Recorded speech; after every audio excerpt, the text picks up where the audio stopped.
بما إن حضرتك شرفتنا بالزيارة في القناة، يرجى الاشتراك في القناة وتفعيل زر الجرس. السلام عليكم ورحمة الله وبركاته أعزائي المتابعين المشاهدين في كل مكان، مرحبا بكم في فيديو جديد ودردشة جديدة عن مباراة النادي الأهلي وبيراميدز في الدوري العام اللي انتهت منذ قليل بنتيجة 3-0 لصالح النادي الأهلي. شفنا النادي الأهلي بعد ما كان متسيد المباراة وبادئ بداية ممتازة. النادي الأهلي بعد ما أحرز هدف لعمرو السولية تراجع وأصبح بيدافع بطريقة غير مرضية. أنا مش عارف كولر بيدافع بطريقة عبيطة بصراحة. يعني أنت مثلا مسكت المباراة وتسيدت ماشي كويس، على إيه الدفاع؟ مش عارف. بعد ما أحرزت هدف كنت ممتاز وأحسن من بيراميدز وأنت اللي ليك اليد العليا في المباراة، بتتراجع ليه؟ مش عارف إيه سبب التراجع وإنك تلجأ للدفاع. أنت كنت ماشي كويس و10 على 10 وكنا الأداء اتحسن وب10 على 10 بحاجات بسيطة في الملعب. أنت غيرتها قلبت الدنيا خالص واديت فرصة لنادي بيراميدز إنه يمسك على الكورة في نص الملعب. إيه السبب؟ ما تعرفش. وبرضه مازال عندك نفس القصور. يعني النهارده كولر عنده أخطاء في الدفاع ومشاكل في الدفاع لحد النهارده ما يعدلهاش ولا عايز يعدل فيها. هل هو مش شايفها؟ هل هو مش واخد باله؟ هل هو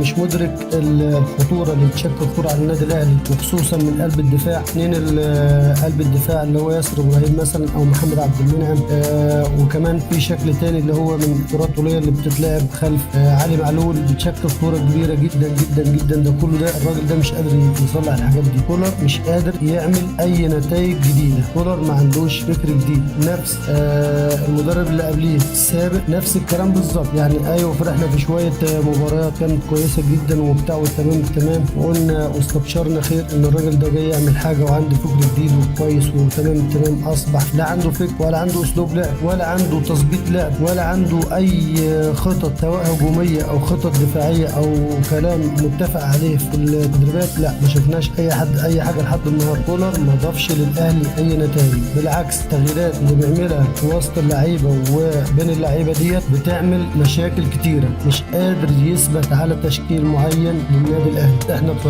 بصراحة زهقنا من كتر التغييرات. مرة تلاقيه بيلعب بشادي حسين، مرة تلاقيه يلعب بمحمد شريف، مرة تلاقيه يلعب مش عارف مين، مرة تلاقيه بيلعب ببيرسي تاو. يعني ما تعرفش كولر بيعمل ايه بالظبط. التغييرات دي لازمتها ايه؟ ما تعرفش. وهل هو الوقت اللي احنا فيه دلوقتي يستحق او يتحمل التغييرات والتجارب والكلام ده كله وتدور الفرقه؟ ما اظنش ان الوقت هيسعفك انك انت تثبت تشكيل معين وثابت تلعب بيه في كاس العالم. احنا خلاص قربنا على كاس العالم للانديه وداخلين على فرق تقيله بمعنى الكلمه. مش هنعرف نلعب معاها الاسلوب اللي انت بتلعب بيه في الدوري الممتاز او بتلاعب بيه الفرق المصريه مهما كان الى حد ما سهله وما بتضغطش عليك ضغط متواصل. اولا لياقتها البدنيه ضعيف، المهاره والتحكم في الكره والكلام ده كله الاسلوب الهجومي ضعيف. اما الفرق اللي كولر هيلعبها او النادي الاهلي هيلعبها في كاس العالم بصراحه فرق مش هنعرف ناخد معاها لا حق ولا باطل بمعنى الكلمه. يعني لو قابلنا ريال مدريد مثلا، لو ربنا كرمنا وعدينا بطل نيوزيلندا او اي فرقه هنقابله وهنوصل باذن الله ده لو الاداء اتحسن عضنا لنهايه كاس العالم ان شاء الله ممكن نقابل ريال مدريد. لا لازم يكون عندنا طموح ازود من اللازم. احنا فرقه مش قليله ولازم تعرف كولر ان احنا فرقه مش قليله. وقت التجارب ووقت تدوير الفرقه دلوقتي مش كويس. مش هو الوقت ده اللي تقعد تدور فيه الفرقه او تغير وتبدل تشكيل ويا ريتك بتبدل لعيب ولا 2 ولا 3. لا ده انت ممكن تبدل 5 لعيب.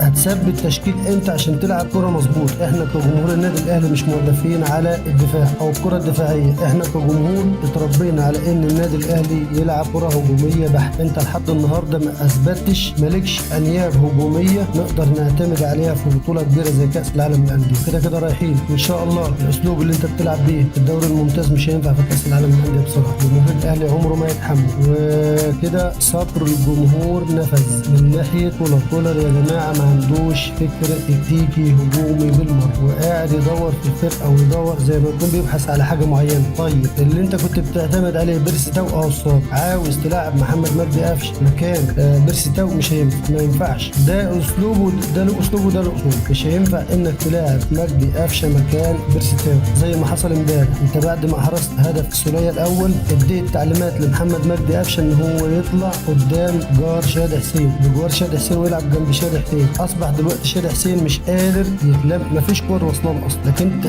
بسبب ان كولر افضل مفعول لحد ما محمد مجدي قفشه وطلعه قدام، خلاص كده يعتبر انت قتلت الاثنين، قتلت شادي حسين مش واصل له ولا كوره، وقتلت محمد مجدي قفشه اللي هو اساسا مش عارف يخليك تتحكم في زمام الامور. فضيت نص الملعب واصبح محمد مجدي قفشه دلوقتي بيلعب تاني بمعنى الكلمه. الحته الثانيه برونو سافيو واخد الخط رايح جاي وما عملش حاجه، ما ظهرش. النادي الاهلي كان بيلعب ناقص امبارح، يعني برونو سافيو ما اتلمش على كوره ولا دخل منطقه ال 18 باي كوره نهائي. احنا حسينا ان الاهلي بيلعب ناقص امبارح. برونو سافيو انت صابر عليه ليه؟ مش عارف صابر عليه الوقت ده كله ده ليه؟ ما تعرفش ايه السبب اللي خلاك صابر على برونو سافيو الوقت ده كله. المفروض لقيت لعيب مش موفق، المفروض انا بسحبه وبنزل. انت عندك احمد عبد القادر لو بيلعب بنص رجل بس اسمه احمد عبد القادر، ايوه تمام، بيستهبل في بعض الكرات وبيطول الكره في رجله وبيأخر اللعب، ولكن اسلوبه بيخلي النادي الاهلي بشكل متواصل له انياب هجوميه، وعلى الاقل بيبقى له شكل خطر على الفرقه اللي قدامه، بمعنى الكلمه بيحرك لك الفرقتين. النادي الاهلي فيه قصور وفيه حاجات كتيره بصراحه عايزه تتعالج منها. زي ما قلنا الدفاع، البين الدفاع عايزين يتدربوا كتير على الكرات ان هم يقفلوا منطقه العمق اللي بيستغلها المهاجمين. اي فريق بيستغلها وبيهاجم عن طريقها، يعني عندنا العمق بيشكل خطوره كبيره على مرمى الشناوي. كمان علي معلول لما بيهاجم مفيش حد بيغطيه. محمد عبد المنعم في بعض الكرات كتر خيره محمد عبد المنعم انه شايل قلب الدفاع وشايل الباك الشمال. يعني محمد عبد المنعم لولا محمد عبد المنعم امبارح كان الاهلي كان شال اهداف كتير. ما زال محمد عبد المنعم بيواصل اداؤه الاكثر من ممتاز.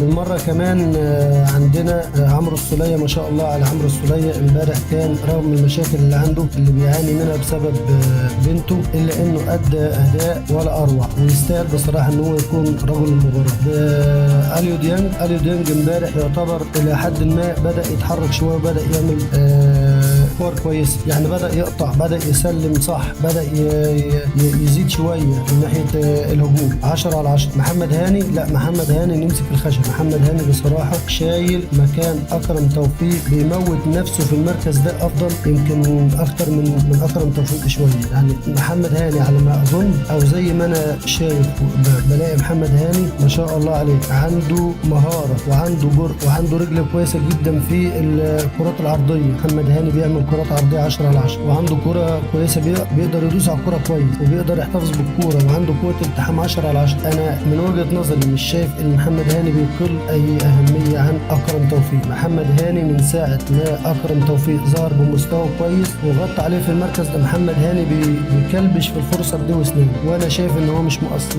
مؤثر بصراحه. محمد هاني مش مؤثر في مركزه واصبح لعيب كويس. بنتمنى للنادي الاهلي ان هو يلعب كره هجوميه، وكولر عايزين كولر يفوق شويه. كولر لازم يفوق شويه يا جماعه. كولر مصحصح، مش مدرك ان هو ماسك اكبر فرقه في افريقيا والشرق الاوسط. كولر لازم حد يوعيه ويفهمه ان النادي الاهلي نادي مش سهل بالمره. يا رب كولر يظبط الاداء ويكون على احسن من كده، يظبط الاداء شويه ويحسن في الناحيه الهجوميه، يقوي الناحيه الهجوميه شويه، وبلاش اسلوب الدفاع اللي بيلعب بيه مع كل الفرق المصريه. على العموم الف مبروك. النتيجه 3-0 بتكسبنا 3 اهداف و3 نقط. بنواصل تصدر بطوله الدوري العام بعد تعثر الزمالك امام اسوان في الهزيمه 2-1. شكرا لكم للمتابعه وعلى حسن شكرا لكم على حسن المتابعه والسلام عليكم ورحمه الله وبركاته.